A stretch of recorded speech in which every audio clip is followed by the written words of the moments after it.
You know poetry dropping when the pen clicks, and poets get it popping with the Pen Clique. You're now rocking with Kuya David, the prime poetry prime minister, with my brother Daniel Hees, the chubby fat god. And today we are blessed with the magnanimous presence of poetry royalty from the Bay to LA, lady of the house Basco, first of her name, the unshaded, queen of the open mics, the first poets, Arianna of the savannah, breaker of the backwoods, mother of dragons. We have the queen, lady Arianna Basco. Let's get it.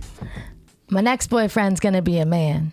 He's gonna find me in those moments of disparity and see a light coming out of my ass anyway. He'll understand that the heart sometimes it weeps, that sometimes the world gets a little too heavy for one's soul to keep. My next boyfriend is gonna write songs, trapping words and melodies, rearrange letters, forcing this lung to breathe. He's gonna find some truth in this tongue and water it, create some soil from his fingertips. My next boyfriend, he's gonna love life.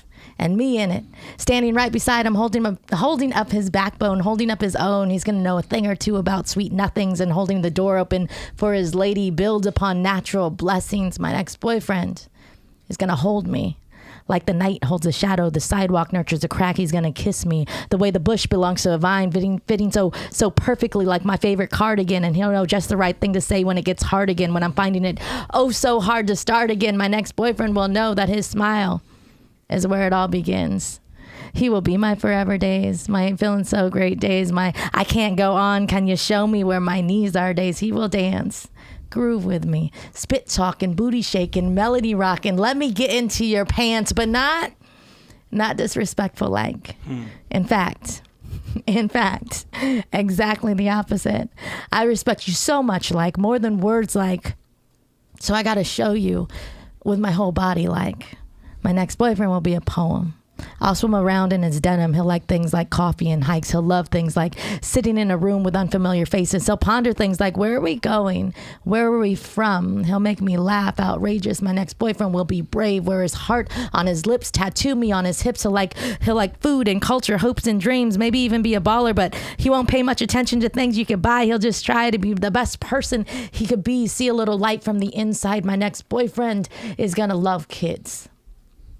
My kids, our kids, innately knowing the difference between being a father and a dad. My next boyfriend's mouth will melt away all the noise. He will bring me home, him and me on our throne. I'll be his queen and he my king. And he'll know the difference between these material things versus these life strings, because he will have already lived a life and then find me. And he and I, well, we're just gonna be. My next boyfriend will be courageous. Oh, he'll be courageous. He'll make me cry just by his simple beauty, his ability to stand and feel and not be ashamed, to change, to evolve, to be real. My next boyfriend will be free, and through his freedom, choose me. Hey, what's God? Pen Clique in the building. Kuya, how you living? Oh my goodness, I can't believe we're actually here. We made it this far. We are in the house of Basco. Holy Hey. The goddess, Goodness. Lady Basco. Thank you for having me. Absolutely. For sure. Thank you for coming to the playroom. Yeah, what's Hey. The up? playroom. The playroom. This is probably my favorite setting so far. Right. It's the most lit. It's the most colorful. For people that don't know, like who are only listening to the podcast through audio, it's like we're actually mobile and we're always going to different places to record. Where we can. Yeah, where we can. And we're here today. Yeah, we in the playroom today. We in y'all. the playroom. Getting it. Amongst the children. The children. Yeah, it's nice. I like one of the kids just ran by and you kind of heard in the background. It's a nice vibe. I'm feeling For it. sure. Yeah, we in it. Thank you for being here. We jump right into it. Thank you for having me. Yeah. Yeah, bless. Threads in Line is the first bit. This is all first verse. All first verse. You about to get this work. We pulled a little bit from the piece that y'all just heard, and we're going to break it down. Kuya, you got thoughts off the bat? Yeah, so I remember when I first saw this, like you did the whole video for our mic, your open mic, and you did that whole video production on Facebook. A part of Story of Worth. Yeah, Exactly. The whole thing is called A Story of Worth. I saw that last go month. peep it, go peep and then it. when I heard that you were doing the piece for Threads and Lines, like I was looking for it on YouTube to see like, all right, let me like listen to this multiple times, and I saw that you did this in 2010. Yes. Yeah, I wrote it. Mm-hmm. So you had it like all the way back then. Right. And pre-children. right. What? Oh, Right. pre all children. Wait, so- I didn't think about Pre-children. Yeah, because like then you have that bit at the end. It's like my kids, our kids, and it's always interesting how like there are certain poems that we hold like throughout our lives, the pieces that we've written, and how those poems like their meaning to us.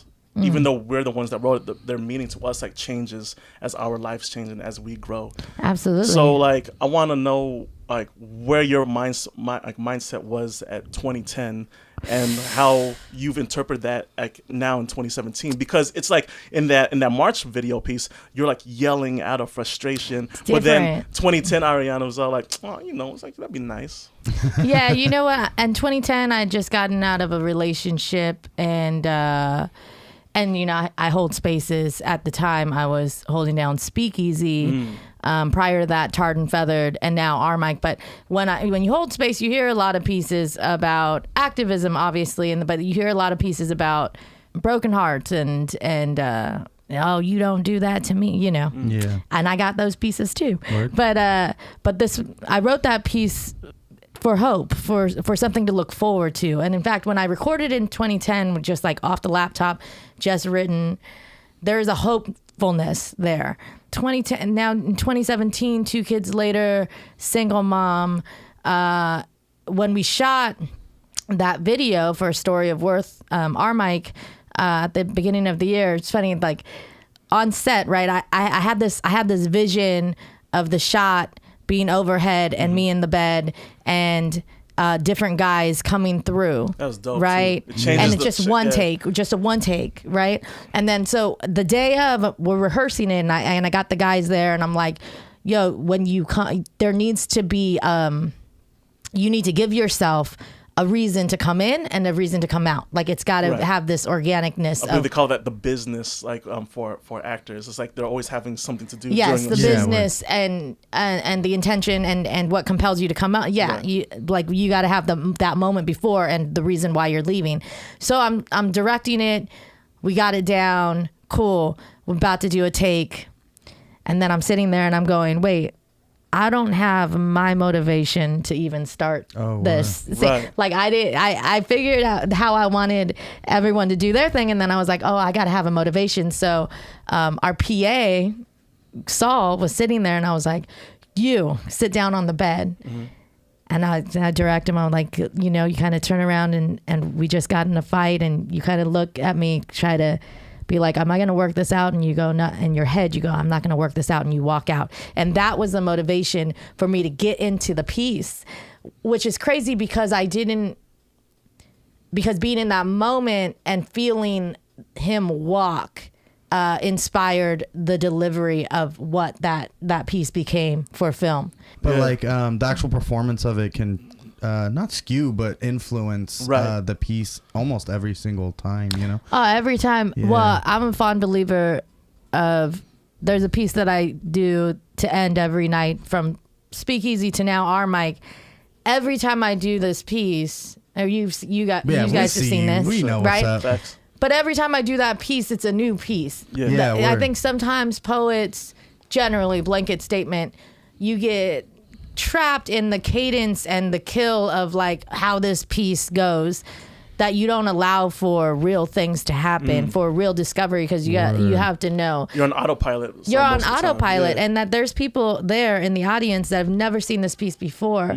So why rob them of that to get into some sort of uniformed pattern or cadence? It's not so much about that. It's about discovering the piece every time. And every time I do a piece that maybe I've done a billion times, it's got to be a new experience for me. Yeah. Y'all watch the Pen Clique on YouTube, so y'all know what to do. Like, comment, subscribe, share, ride, survive. Thank y'all.